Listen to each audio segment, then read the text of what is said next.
Bien la famille, bonjour ou bien bonsoir. Selon elle, oyo ezali koya kokuta bino. En tout cas, bande konanga indenge kaka tolobaka. Kolala kolamuka ezali habitude te. Ezali kaka grâce oyo nzambe apesaka ngai na bino. Raison pour laquelle esengeli na biso tozalaka reconnaissant na oyo nzambe azali kosala na kati na biso. Bongo bandeko ndenge kaka tozali koloba, tozali bongo na ba période ya Pâques. Alors na minute oyo tozali ko préparer lipa na biso oyo tobengi bongo na français pain na lingala lipa oyo eko représenter nzoto ya Yesu Kristo. Raison pour laquelle bandeko tozali kosala yango. Alors ndenge kaka tolobaki na bino, tozali na kamwa huile na biso yango yo huile, tozali na mungwa na biso, tozali na sucre na biso, tozali na farine na biso. Ndenge tolobaka tozolobaka na Bible soki totangi tokomona balobi na biso pâte sans levain. Donc pâte moko oyo ezangaki levure. Yango wana pe biso tolandi. En tout cas tosalaka ba makambo oyo ezali biblique. Bongo tozali pe na mai na biso. Alors bandeko na ngai tozali kofongola tokosala na biso mingi te.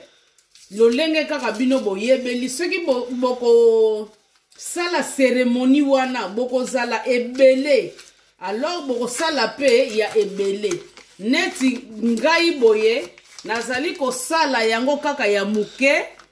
Ya muke kaka bandeko na ngai pâte sans levain bandeko. Ya muke kaka oyo tozali kosala tokosala na biso ya mingi te. Donc farine oyo ezali na levure te. Bandeko yango nakangi yango bien po bima mupepete. Alors bandeko na ngai yango yo totie sikoyo bokomona nini na kochaka mwa mungwa. Boyeba ke lipa ekotaka ka mwa mungwa me ya mingi te. Comme d'habitude totondisaka me oyo na tiena nga pati ya moke na kotondisa yango te, na tondisi te. Sukali na biso yango yo bandeko. Yango eza mikate te meza lipa. Eza te sukali yoka na soki ndenge nini te, bongo te. Bomoni sukali bandeko. Yango yo. Na tiena nga pe mingi te ya muke kaka pona pati na biso ezali muke. Sikoyo ndenge na sali boye bandeko, nini oyo ngai sikoyo na kosala na minute oyo sengeli bino bokanga. Na tourne bandeko, na tourne yango bien po suka mwa sukali wana na kamwa mungwa wana esala nini ebalana. Na tourne yango bandeko, na tourne sikoyo ndenge na tourne bandeko na ngai yango yo tozali pe na fouet. Oyo alingi fouet kokine pe kosala na fouet. Lolenge mutu alingeli bandeko nazocha mai. Tokocha na biso eloko mususu te kaka mai. Me mai nanga na kocha ya mingi te. Mwasi azali wana pona kokeba. Ndeko mwasi azali wana pona kokeba na mixage na ye.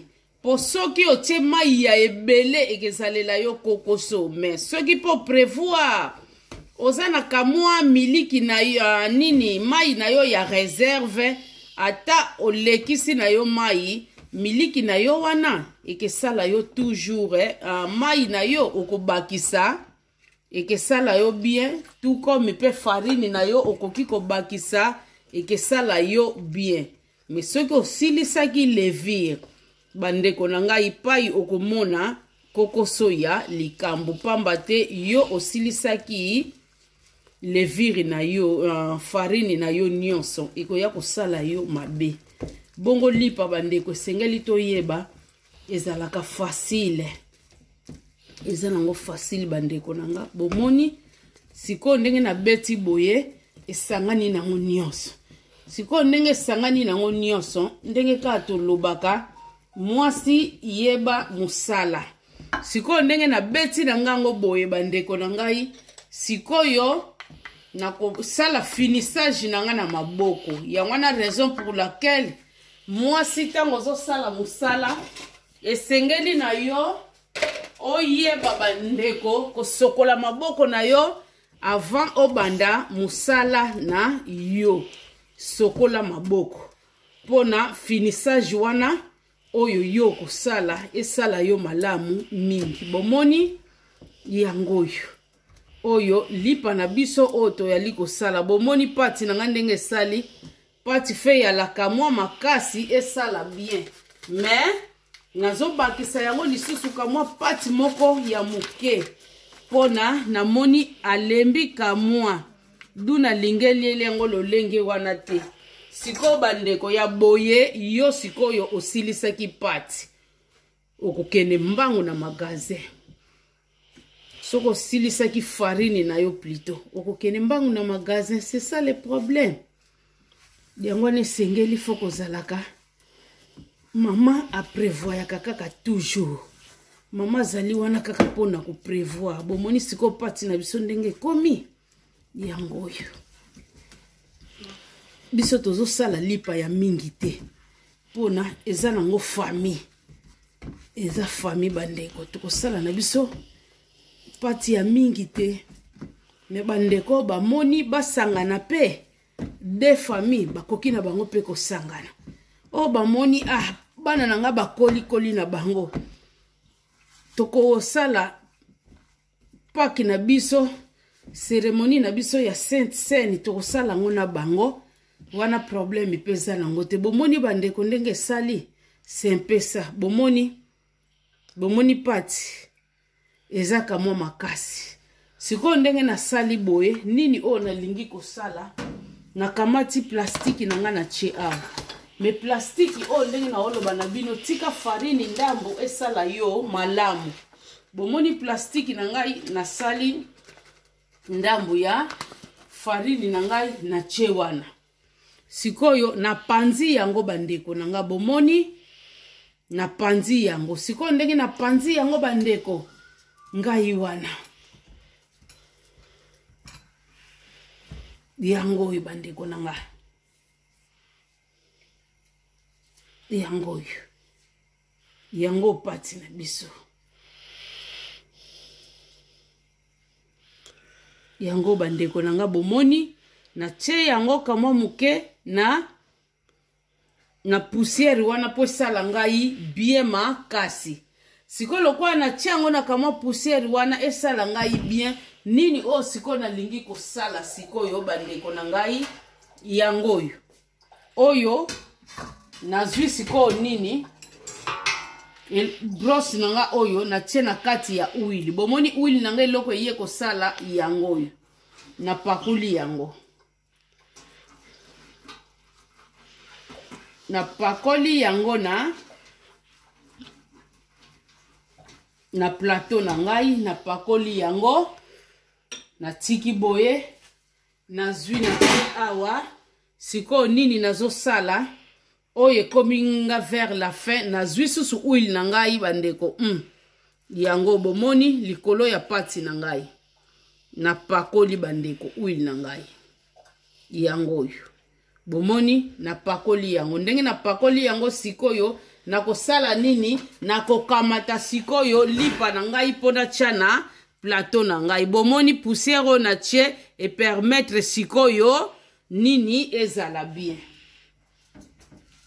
bomoni sempesa na zwi lisusu ndambu nango etikalaki bandeko yango yo tuko mpena koko sala nanga kaka moko ya mobimba me bomoni ke na sali moko ya mobimba te yango bandeko bomoni ndenge zo tourner siko soki yo chaki nini wana te tout comme bomoni nde na sali na koko zuango pe na zwi yango na che yango pe toujours awa siko ndenge na che yango awa na osala nini na zwi uili na ngai yango uili na ngai na beti yango likolo ya mapa na ngai siko lolenge na saleli bo bandeko na che uili likolo na kosala siko nini na fongoli awa yangoyo poto koki kozela te avanda yango bandeko ozobebisa na che yango na kati ya four bomoni na che na kati ya four sikoyo na kati ya four wana nakangi yango sikoyo nazofungola four na ngai azali kosala mbala moko ti lipa na biso ekobela yango tokosila kosalela seremoni ya Sainte Seine bandeko na ngai bino moko bozali komona ndenge tosaleli yango pona soki otie yango levire Bible lobi na biso ezala lipa oyo ya sans levire donc c'est un peu ça donc il faut respecter oyo Bible ezoloba na biso c'est un peu ça faut qu'on respecte bandeko to sala makambo oyo ezali biblique ezali te na ngonga na yango yo ozali kokende kokamata mapa oyo tosombaka na magasin wana deja ekota levire bandeko mais oyo ezali biblique balobi na biso lipa ezala sans levire yango touti kosalela bino à suivre. Bien bandeko, bonjour ou bien bonsoir selon elle oyo ezali koya kokuta bino. Alors bandeko na ngai ndenge kaka tozoloba na bino tozosalaka continuité ya Pâques. Tolingi kolakisa bino lolenge nini oyo tokoki ko célébrer Pâques na biso na kolia nzoto ya Yesu Masiya pe komela makila na ye. Alors bandeko bomoni mesa na biso awa natandi yango na tie eloko ya pembe. Tokoko benga yango ou bien serviette anything eloko za nango ya pembe okoki kocha yango. Bandeko oyo plateau na biso. Sikoyo na lolenge ya plateau na biso oyo alors nazo kamata nini serviette na ngai bandeko bomoni nazwi serviette na ngai na tie na gumbi pembeni nazwi kaka mesure ya plateau na biso bomoni na gumbi yango pembeni etika liwana na mesa alors ndenge etika liwana na mesa bandeko nakamati bandeko yango oyo ezali bongo vin na biso oyo nazali kolakisa bino yango na tie deuxième verre oyo tobengaka coupe na tie yango eza ko représenter makila ya Jésus Christ oyo lipa na biso ndenge tosalaki wuti kosala biso moko lipa oyo donc tosali yango na ndenge tolakisaki bino farine na ndenge na Bible balobi pati wana ezalaki sans levain donc ezalaki sans levure yango wana towutaki kosala. Alors bandeko nanga oyo pe aza na plateau ya pembe mbala moko ponga ipe naza na plateau ya pembe mbala moko me naza na problème ya ndaku biloko nanga nyonso bandeko esi ekangama. Alors oyo aza na plateau pe ya pembe mbala moko alors pona aza zipa tia serviette oyo ko servir susu na iloko te na tika kaka plateau oyo eza kaka mibale to misatu pona eservaka ngai pona musala biso to lolenge nini ekoki ko zalela bien bandeko na ngai bien bandeko biloko esengeli toyeba. Alors oyo ezali bongo ba coupe na biso toza na biso mingi te totie de coupe wana me na batu o bazali ebele bandeko na kolinga bozalaka na ba verre oyo na ba Afrique to bandai kosombela banguba ngai moko pe naza nango biso awa ba verre yango ya mike to benga yango ya ba mesure bato bamelelaka ba whisky. Alors ba verre ya mike bongo a tout juste ma vraiment nango ye to bandai ko benga ngo verre ya libanga. C'est mieux bo soki boze belé botandi yango na ba verre ya libanga wana ndambu botie yango lisusu na plateau na bino nyonso ekosala bino malamu makasi. Po mutu na mutu ler bapai bavandeli bozo kabula kaka bazozwaka verre wana ya mike wana moko. Donc esalaka bien makasi. Siko soki bosali yango eloko nini oyo esengeli bosala. Oyo batu basalaka bandeko na ngai yango wana bino ekesengela na bino bosala. Alors bandeko nazui na minute ondenge na uta koloba na bino mama ana kanga deja babiloko na ye ya cuisine pona déménagement.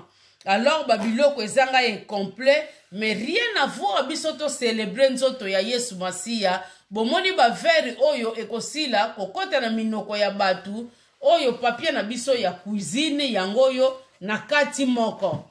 Ndenge na kati moko bandeko na sali nini na zipi na ba verre na biso. Bomoni na zipi yango toujours ya pembe na zipi na lipa na biso toujours ya pembe.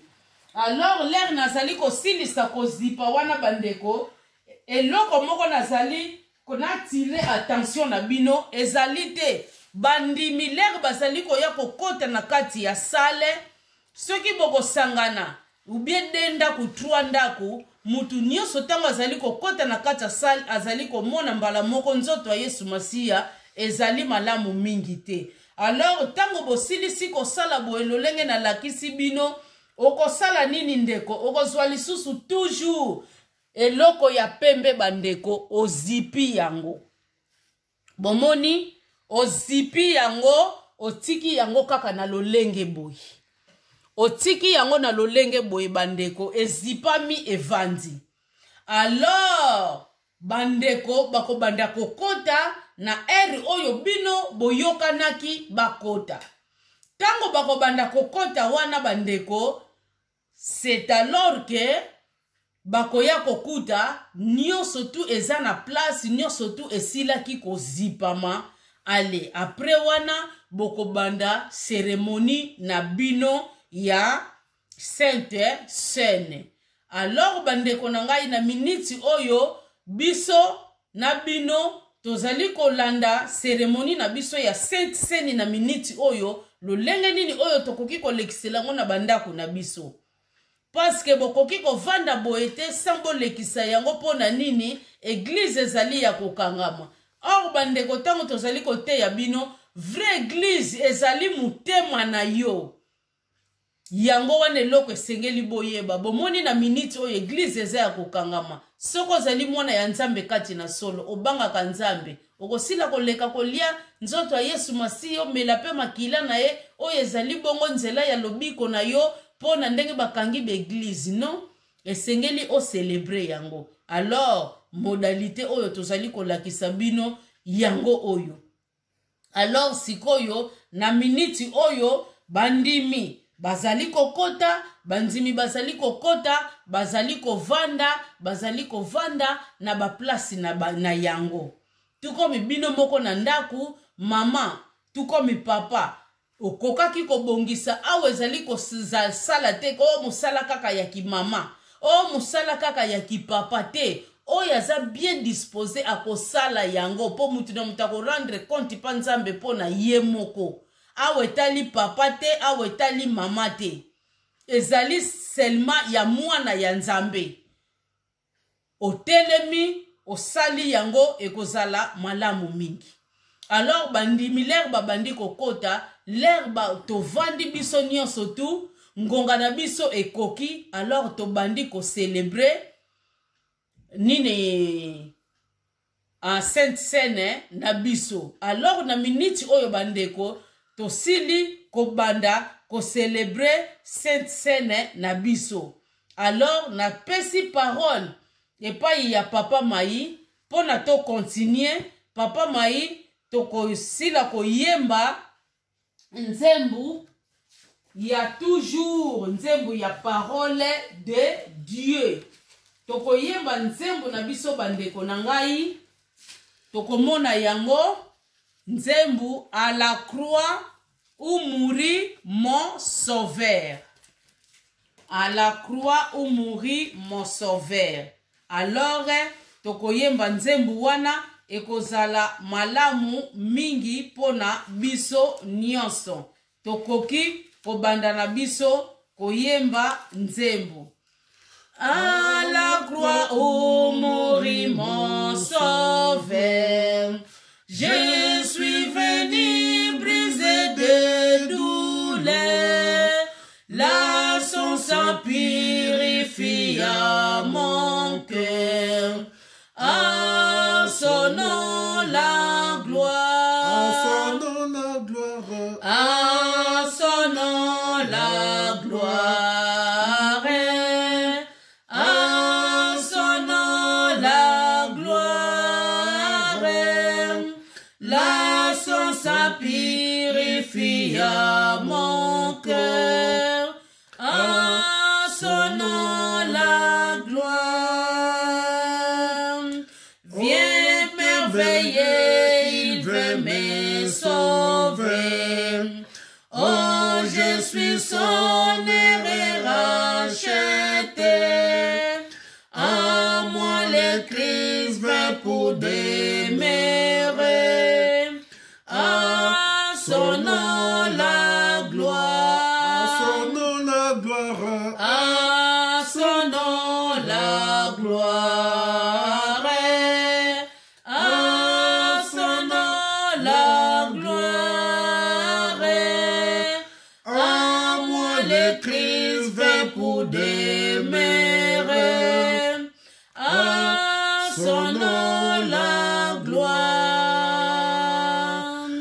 Ô fontaine efface les péchés, donne la vie au cœur desséché. Là Jésus mérite attaché. À son nom la gloire. À son nom la gloire. À son nom la gloire. À son nom la gloire. Là Jésus mérite attaché. À son nom la gloire. Viens cher ami au puissant sauveur. À la source ouverte à tout péché. Viens-tu plonger, trouver les bonheurs. À son nom la gloire. À son nom la gloire. À son nom la gloire. À son nom la gloire. Viens-tu plonger, trouver les bonheurs. À son nom la gloire. Bien, mes bien-aimés, ezali nzembo moko ya mutuya makasi. Alors tokososola nzembo oyo parce que banzembo ezali ebele oyo tokokaki pe koyemba, me toponi nzembo oyo parce que yango wana ezali kosala harmonie kitoko na periode oyo biso tozali kosala traverser plutôt, et puis cérémonie oyo toali kosala na ngonga oyo. Yango wana na kosenga papa mai asila ko expliquer biso ba nzembo oyo ekosalela biso malamu makasi. Balobi na kuruze oyo mobikisi na ngai akufaki. Nani wana mobikisi na biso? Jésus Christ. Okay. Na pesi titre na expliquer titre ndenge oyo eloba beli. Et puis balobi lisusu ke na kuruzo mobikisi na biso akufaki, c'est-à-dire Jésus Christ na ye ko buka oyo nyoso tu ya pasi. Pai wapi pai wana nde makila na ye eza kopetola mitema na biso na kombo na ye gloire to nguya na nkembo na kombo na ye nguya na nkembo na kombo na ye nguya na nkembo epai wana nde makila na ye eza koya konetola mitema na biso na nani na parti oyo ya mibale toyembaki balobi ke eloko oyo ya malamu merveille donc oyo koleka ya malamu aya kobikisa ngai na yango naza oyo asomba oyo ye asomba moko oyo ye asomba na ngai Kristo aya kovanda kati na ngai na kombo na ye gloire to nguya na nkembo après balobi ke aux fontaines effaçant les péchés donc Jésus-Christ aza source oyo eza ko boma to kolongola masumu aza kopesa bomoi na motema nyonso tu motema oyo ezalaki ya kokauka motema oyo ezalaki deja ya kobeba ekufa pe Jésus azali kopesa bomoi pe esika wana Jésus aza koretenir kogarde ngai to koretenir ngai nazala toujours na vanda esika yango baza kopesa mbela yaka moninga na ngai na mobikisi oyo ya nguya na liziba oyo efongwami na moto nyonso tu ya mabe yaka kokota to kozinda okozwa bomengo na kombo na ye nguya na nkembo. Bien bandeko na ngai tozali toujours ko continuer bongo programme na biso tozali ko continuer toujours tomoni nzembo oyo touti koyemba ezali bongo nzembo ya très important ezali nzembo ya très important pona biso bandimi alors nzembo wana bandeko ekomema biso pe na partage ya parole de Dieu. Mes frères Maï, au temps la biso na 1er Corinthiens, avant banda au temps la biso 1er Corinthiens, au kosale la biso prière. Tobondeli, Nzambe tata mobikisi, totondi yo tokumisi yo nangonga oyo yo silaki ko pesa biso. Merci papa po ya minene oyo zali kosala na yo, kati na biso bana na yo.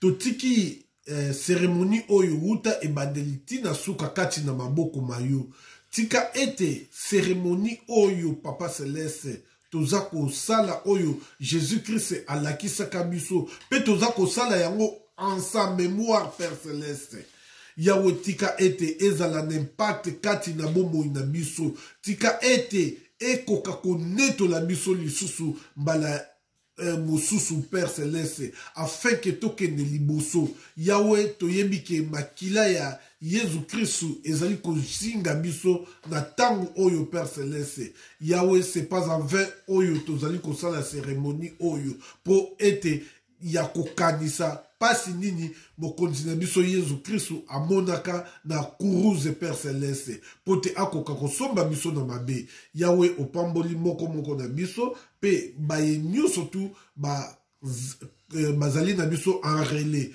nzambe na bomoi tika ete kombo na yo ekumba mabongo na kombo na Yesu Kristu oyo azali mokonzi pe mobikisi na biso amen amen. Bien frère Maï okoki sikoyo okotanga la biso na 1er Corinthiens chapitre 11 okobanda na verset 23 ozali kolimbola yango comme d'habitude okokoma na okosukisa yango tina 30 yango wana tina ya likambo oyo esangisi biso na bandimi na pokwa ya lelo. 1er Corinthiens chapitre 11 verset 23 tokokende tina 30 ba oyo baza na Louis II bakozwa ba Louis II na bango na page 1160. Ah balobi, car j'ai reçu du Seigneur ce que je vous ai enseigné.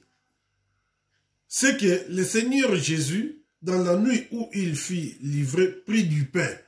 Awa, Paul Moutou, azali kolobana biso.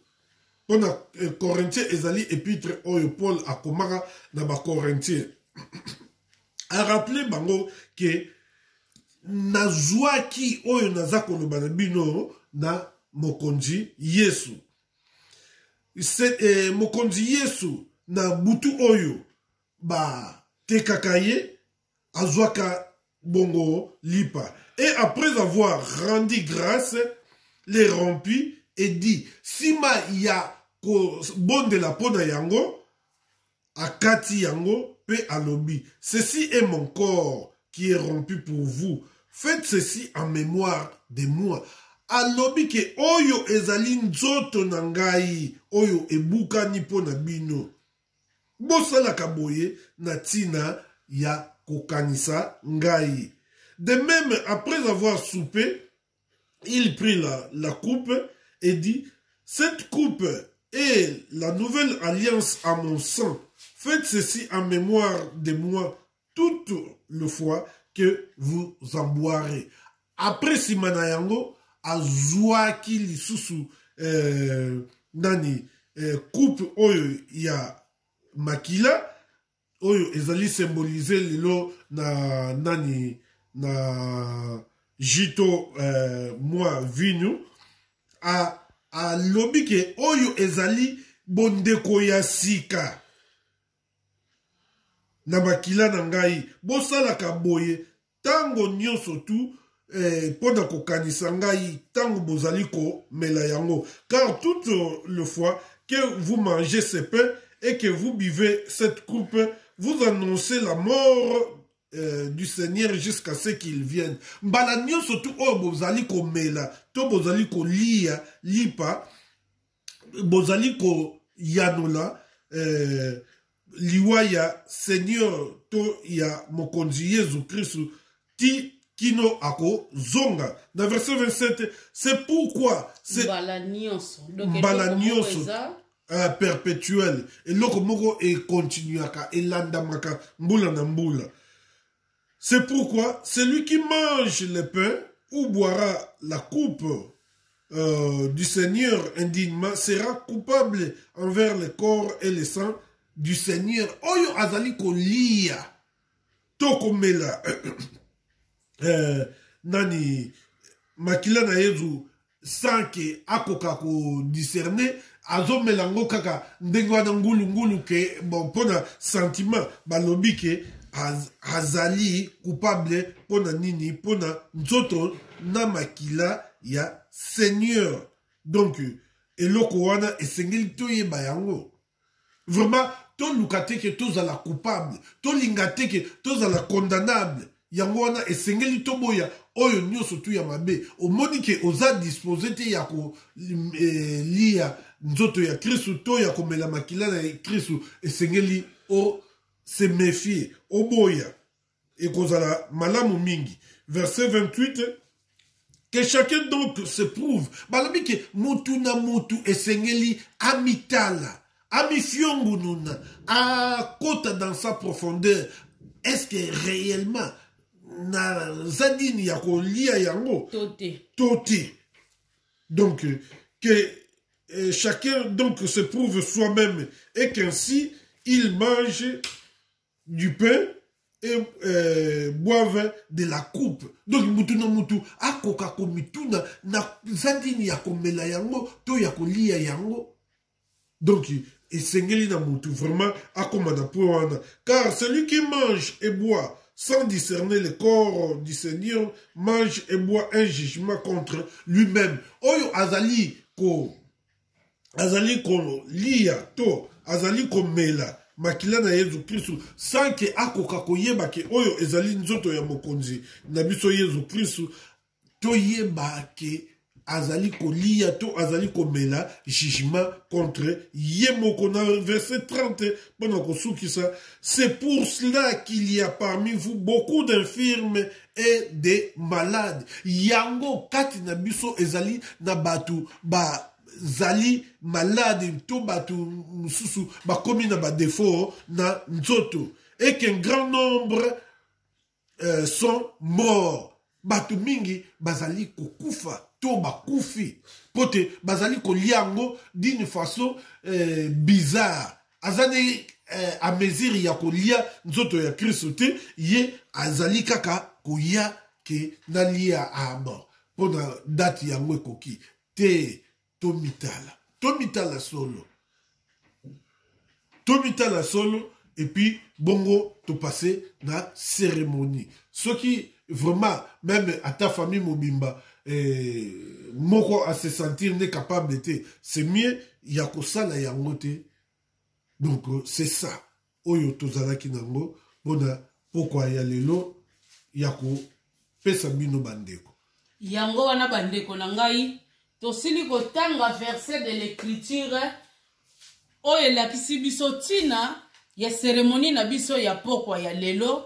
Et puis pona bandeko o tozali na bango toyeba ozali prêt ou bien prête ya kolia yango ou bien te na enseignement nyonso na ba série nyonso ba enseignement o to utiko yoka yango wana bandeko na ngai. Tangu tokomi na moma ya cérémonie na biso, alors bomoni tofongoli tolongoli ba papier na biso bandeko tofongoli yango. Alors mutu na mutu tangu tozali kofongola yango, alors prendre pe ya soin ya serviette no bomoni to gumbi to che pembeni papier na biso pe yango yo to gumbi yango. Alors ndenge to gumbi yango bandeko, alors tokomi na moma ya enseignement ya nini ya cérémonie na biso.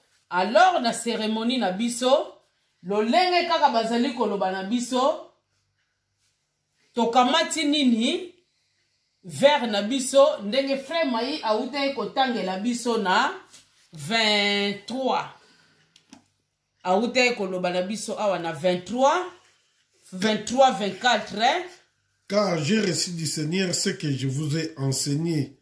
C'est que le Seigneur Jésus, dans la nuit où il fut livré, prit du pain, azui lipa yango yazui, et après avoir rendu grâce, asambelaki nanu, donc ko rendre grâce au sambeli nanu, les rompit, akataki yango me bien aimé, akati yango bisonyo stuto moni lipa ekatani, et dit, alobi bandeko na ngai, ceci est mon corps oyo ezali nzoto na ngai qui est rompu pour vous. Oyo ekatani pona bino. Faites ceci en mémoire de moi. Bosalaka yango na mémoire na ngai, donc pona kokanisa ngai. C'est ça. Dans verset 25, balobi, de même après avoir soupé, il prit la coupe et dit, cette coupe oyo, cette coupe est la nouvelle alliance à mon sang. Ezali nouvelle alliance oyo ngai na sali na nzambe na makila na ngai. Faites ceci en mémoire de moi toutes les fois que vous en boirez. Bosalaka yango tango nyonso tu oyo bozali komela yango bokanisa ngai. Car toutes les fois que vous mangez ce pain et que vous buvez cette coupe, vous annoncez la mort du Seigneur jusqu'à ce que à ce qu'il vienne. Bien, balobi tangu nyonso tu ozali kozwa lipa oyo ozali kolia tozomona papa maya akati lipa na ye, bomoni akati lipa na ye, balobi kolia yango ale yango, balobi komela coupe yango yo asimbi coupe na ye, yango yo akomela ndambu na ye. Après avoir kolia lipa, ameli coupe na ye bandeko, zala na attitude ya prière, zala na concentration tango zali ko sala yango. Alors Seigneur alobi na tango nyonso oyo sali boye ozali ko annoncer si Seigneur Jésus akosala nini akozonga. Donc yango yo cérémonie ya mutu ya bandeko oyo to laksibino na bandeko na biso oyo to kutani na bango awa. Alors coupe oyo yango na toko kabola ndambu na bamininga lipa oyo yango toko kata na ndambu na bamininga. Alors bandeko yango oyo to wuti kolakisa bino cérémonie ya mutuya oyo sengeli to sala.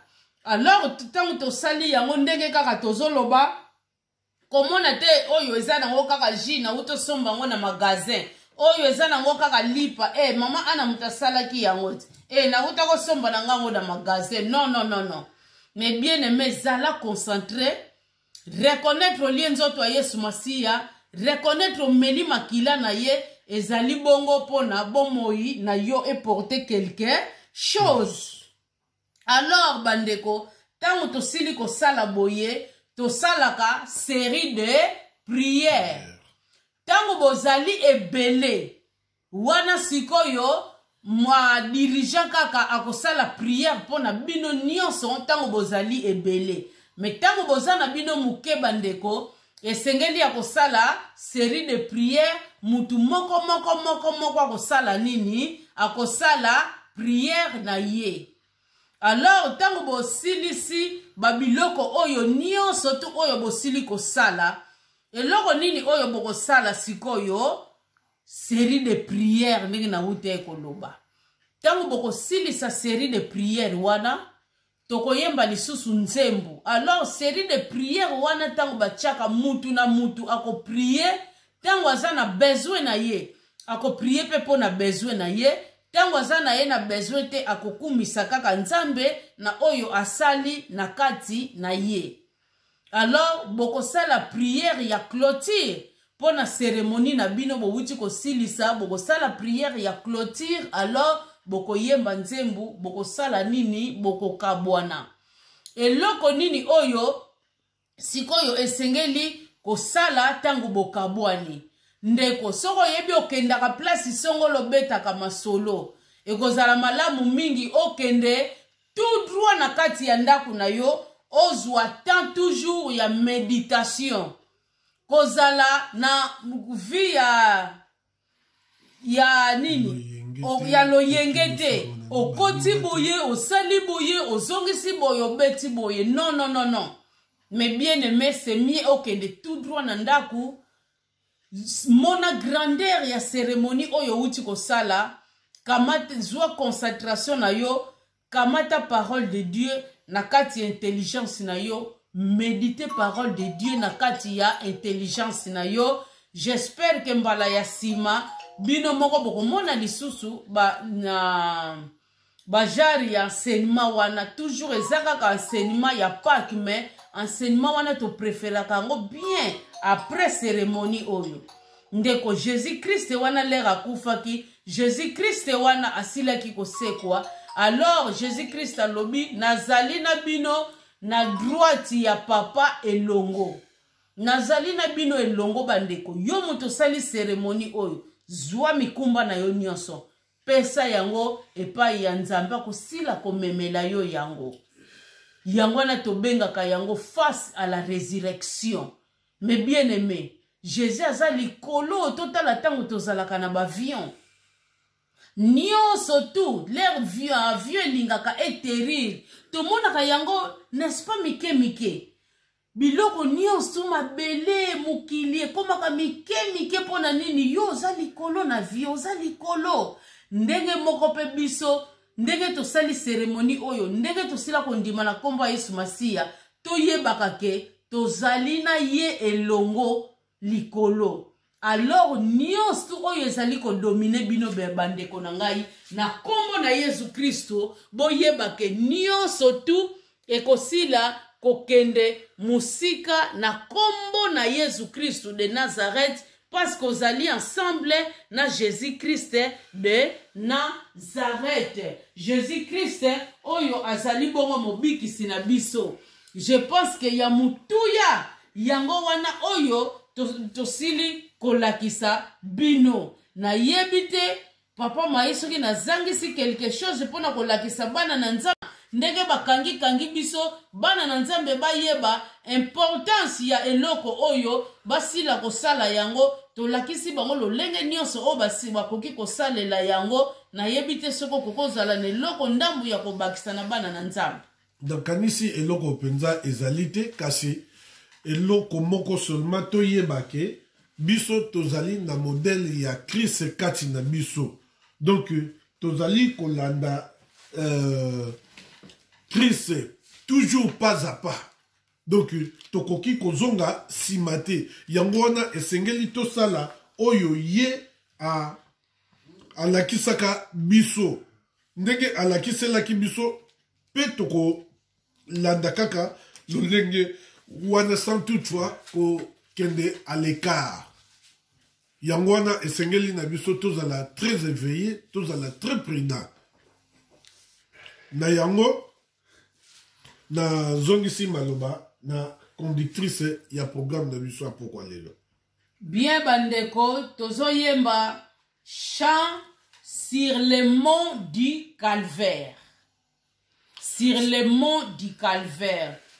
Sur les monts du calvaire, il était une croix où Jésus souffrit tant de douleurs.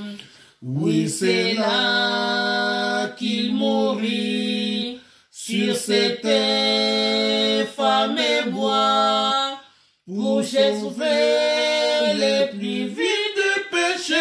Cette croix me sera toujours chère, et les gloires et victoires pour moi. Et pareil à la maison du Père, la couronne est offerte à ma joie. Cette croix où Jésus du monde rejeté a pour moi les plus grands des attraits. C'est là que Jésus-Christ, mon sauveur, a porté mes fardeaux, mes douleurs, mes forfaits. Cette croix me sera toujours chère. Oh, elle est gloire et victoire pour moi. Et pareil à la maison du Père, la couronne est offerte à ma joie. Sur la croix où Jésus a versé tout son sang, je contemple bouillir sa beauté. Sur la mort et l'enfer, son combat triomphant fait de moi son erreur rachetée. Cette croix me sera toujours chère. Oh, elle est gloire et victoire pour moi. Et pareil à la maison du Père, la couronne est offerte à ma joie. Oui, mais bien aimé nzembo na lingaka yango vraiment mingi. Ndenge kaka tolobaka balangue oyo ezali ya biso te bamemelaki biso komema na kosepela papa Mai parole de Dieu tango ezali kobima fo ekangola bana na nzambe. Alors po ekangola bana na nzambe mwana na nzambe fa yeba message wana oyo ezali kobima komi lifo po ekangola ye na kosepela mingi oyo explique yango lisusu po ndeko aza na kokoso ya koyeba grandeur ya nzembo oyo po esila kosala misala na kati na ye okoki kokangolela bandeko. awa nzembo oyo ezolobela biso na ngomba oyo ya pasi epai wapi Yesu Kristo amonaki pasi ezalaki na kuruze moko epai wana Yesu Kristo vraiment ayokaki pasi oyo esengelaki ayoka pe na kuruze wana ye akufaki na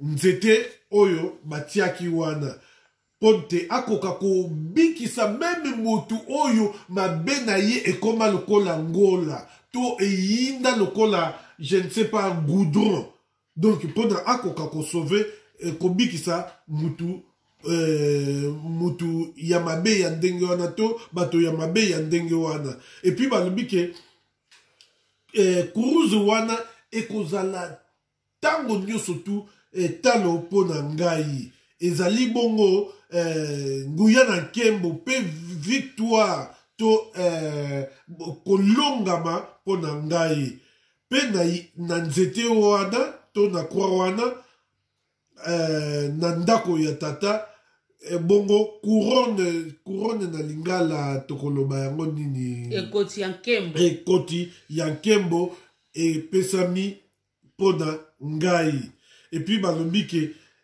kuruze wana wapi Jésus azalaki to babwakaki ye to abakamaki eza mpona ngai vraiment munene ya munene epuis eza na basouvenir ebele epai wana nde Jésus Christ mobikisi na ngai to Yesu Christ mobikisi na ngai amemaki mikumba na ngai amemaki bapasi na ngai amemaki donc badefete na ngai to eshu na ngai epuis balobi na biso lisusu ke na kuruze wana oyo Jésus Christ to Yesu Christ akweyisaki makila na ye nazali kotala epuis nazali vraiment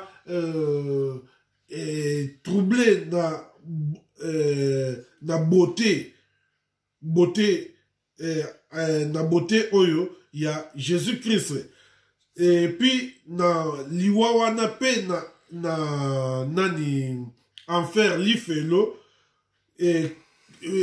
bitumba na ye ezalaki toujours ya kolongisama epuis esalaki ke ngai nakoka kozala molongi to nakoka kozala nakoka kosombama vraiment ya solo kosombama na esengo bien bandeko na nga touti koyoka explication alors tozali koprier mpo na priere ya suka tokoclotire na biso na nzembo alors tobondeli bongo na nkombo na Yesu Kristo.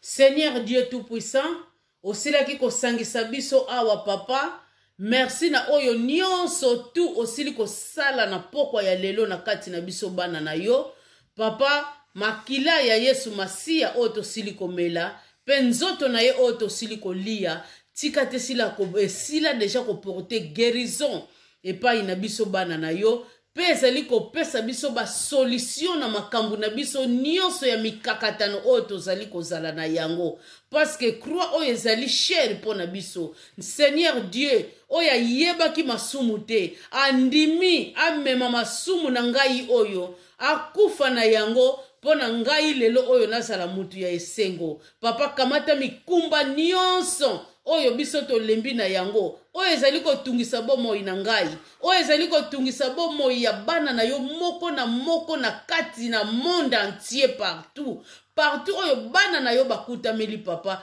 yo zala solution na baproblème na bango tika te cérémonie oyo papa esila kozwa solution na kati na banzoto na biso pe na bomoi na biso nyonso Seigneur kokabona na biso awa na bandeko tika te yo o dirige biso lolengo yaki na biso lolengo zonga na bandeko lolenge biso pe to tikala awa au nom de Jésus Christ de Nazareth. Amen. Amen. Bien bandeko pona kosukisa tozali kosukisa na biso toujours na nzembo na biso oyo touti kaka koyembela bino yango tozali ko répéter yango tango ezali kosila yango wana bababa ina bino deja ezalaki bongo ndenge tomesana kaka koloba na bino couple mai asili kolakisa bino toujours formalité pona bosila kosala cérémonie oyo cérémonie oyo topesi yango na becrédilité seulement na bana na nzambe ba oyo pe bazali kobanga nzambe parce que tozali ebele bana na nzambe mais oyo bazali kobanga nzambe bazali kozala muke epesami na bana na nzambe oyo bazali kobanga nzambe yo moto ozali kobanga nzambe te keba na cérémonie oyo ozoluka complication na vie na yo. Alors bandeko nanga pona tokabwa na biso na bino a bonté tozali koyemba lisu nzembo na biso oyo sur les monts du calvaire. Sur les monts du calvaire, il était une croix où Jésus souffrit tant de douleurs. Oui, c'est là qu'il mourit sur cette infâme bois pour sauver les plus vils des péchés. Cette croix me sera toujours chère, et les gloires et victoires pour moi.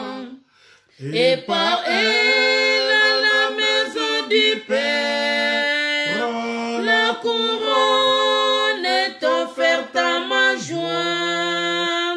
Cette croix où Jésus du monde rejeté a pour moi les plus grandes entrées. C'est là que Jésus-Christ, mon sauveur, a porté mes fardeaux, mes douleurs, mes forfaits. Cette croix me sera toujours chère, et les gloires et victoires pour moi. Et par elle, à la maison du Père, la couronne est offerte à ma joie. Sur la croix où Jésus a versé tout son sang, je contemple bouillir sa bonté. Sur la mort et l'enfer, son combat triomphant fait de moi son erreur rachetée. Cette croix me sera toujours chère, et les gloires et victoires pour moi. Et par elle,